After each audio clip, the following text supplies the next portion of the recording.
Today I'm doing a video for to talk about my recommendation not to buy. I strongly recommend not to buy from Canada Computers to go shop there for your electronics, your components for your desktop or iHand electronics. They are very, very. I've been dealing with them for years, and I'm shying away from them as much as I can because they never respect the warranty or anything. They always try to say that you did something wrong, and everything. And today I've got a case where that cost me $350 Canadian, about 300 US. And I knew when I bought it. Actually, I was kidding with the guy at the counter. Said, "I know with your policy that if anything is wrong, that it's gonna go in the trash because you never, respect your warranties, and you always try to blame things on us." And he was not saying nothing, and he knew I was right because that actually happened today. There's an issue with this motherboard. Nothing that I did, and no way I can. It's not gonna work, and no way I can return it or get anything in exchange. I went to Canada Computers today in the GTA in the Greater Toronto area, and tough luck, they're not doing it. Physical damage. We're not doing nothing. Well, you sold it to me like that. So what I'm going to do is, other than doing the recommendation not to buy from them, I've purchased from Canada Computers for more than 10 years, bought a lot of stuff over there. Over the last 20 years, I've done maybe, I don't know, maybe 30 machines. I'm not in the business for that. I just do that for myself. I do a couple of machines per year for me, friends, family, and all that good stuff. And what I'm saying and why it's important for you to listen, especially for my new enthusiast PC gamers or PC enthusiasts in general that want to build their own machine. And I can imagine the teenagers that gal and guys that working this summer job to make themselves their dream machines, and then they get the dud, and then they're $300 out of pocket, and they can't do it. So that would be very frustrating. Me, I'll just put it in the trash, move on. But I'm gonna try to go to MSI, of course. But still, I can imagine young kids doing that and being just turned away by the stores. Like they've got no shame. And honestly, I bought it from these guys because I was in a hurry and my mistake. So Amazon, great return policy. I'm buying most of my motherboards now from Amazon. My components. The only thing they don't have stock, so I have to wait 2-3 days for Prime.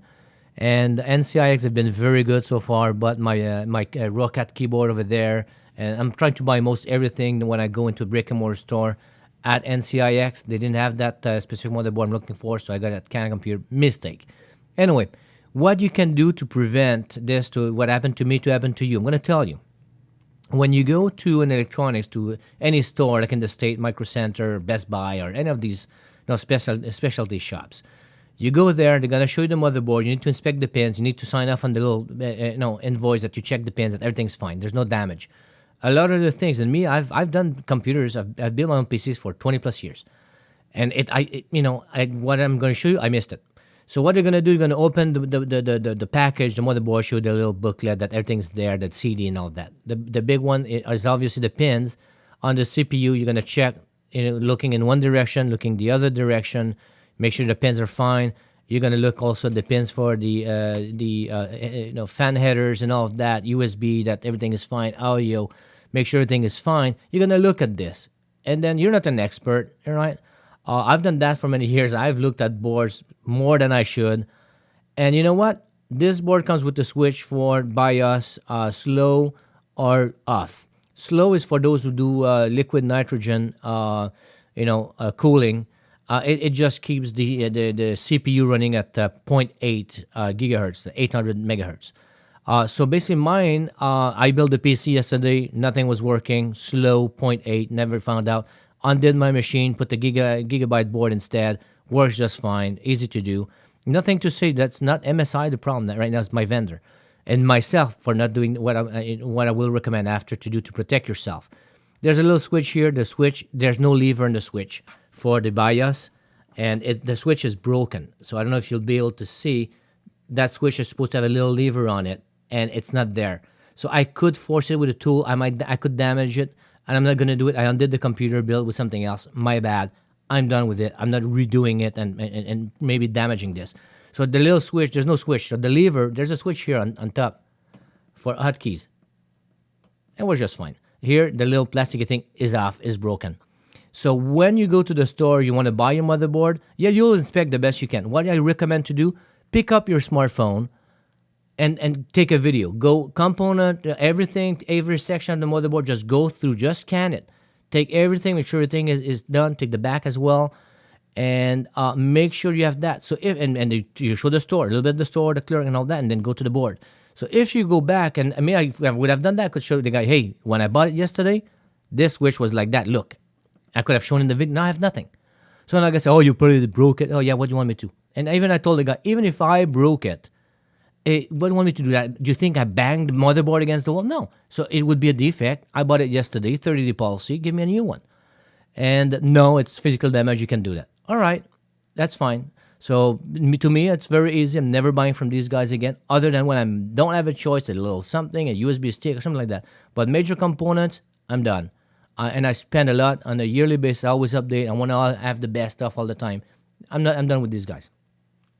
So recommendations for my younger fellows, enthusiasts: take your smartphone, scan it, take pictures or video. Make sure you get it with the store so they will know that you took it when you purchased it. Same thing when you do SSD drive and hard drives. There's a 50% of the time they fail. So what I recommend, the last 5 that I bought, 3 of them were bad. So I had to be exchanged. First one, my bad. They didn't want to change it. Same thing, kind of computers. They didn't want to do it. Oh, you did something with it. I didn't. What do you want me to do with it?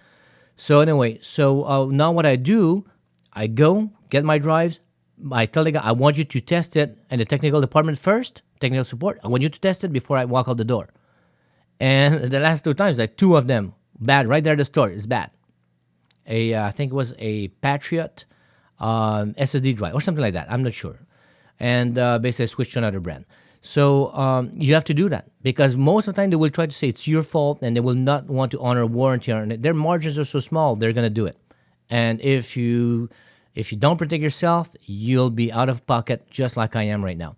So make sure you protect yourself, buy from reputable vendors, make sure that there are people that will honor their warranties. Canada Computers with me, I've shown time and time again, they never honor their warranty. I know there's one, even the lady at the technical support, I call her Dragon Lady, in the GT, in the Greater Toronto area. Nothing. It's always your fault. No matter what. No, you did something wrong with it. No, I didn't. Bought it yesterday. So anyway, so make sure you buy from a reputable vendor. And remember, just fight for it, and but protect yourself. A smartphone is your best thing, and your drives, check all your drives from the technical department. So that's how you can make sure that you spend your money wisely, and then you protect yourself against these companies. Have no shame, and they will do everything they can to make a quick buck out of you. So that was my rant for today, and this is one of my recommendation for you guys, especially the newer guys. Protect yourself, and you know what? I've been doing that for years, and this one, I didn't see that little micro switch there. I didn't check it. My bad. And I'm paying the price for it. So make sure you don't do the same mistake, and hopefully you will learn from my mistake. And obviously, I will go to MSI and try to get that board RMA and get another one. But still, the store should honor their warranty and shouldn't play stupid games and think you're stupid if you buy high-end components because you know what you're doing, or else they charge $50 and they can build a PC for you. And once again, it's shame on these guys, and you guys protect yourselves and in everything. But when you buy your high-end components, make sure you take pictures and all of that at the store while you're there, and then you can prove the store once you know that it was taken over there while you purchased the equipment. All right. So hopefully you enjoyed that video. I know it's a little rant. I'm very upset, but I want somebody to benefit from it. That board goes straight in the trash can, so hopefully someone will benefit from it. And I will make another video about the specific issue with this board, with the 800 megahertz issue. All right? Thank you. Take care. Bye-bye.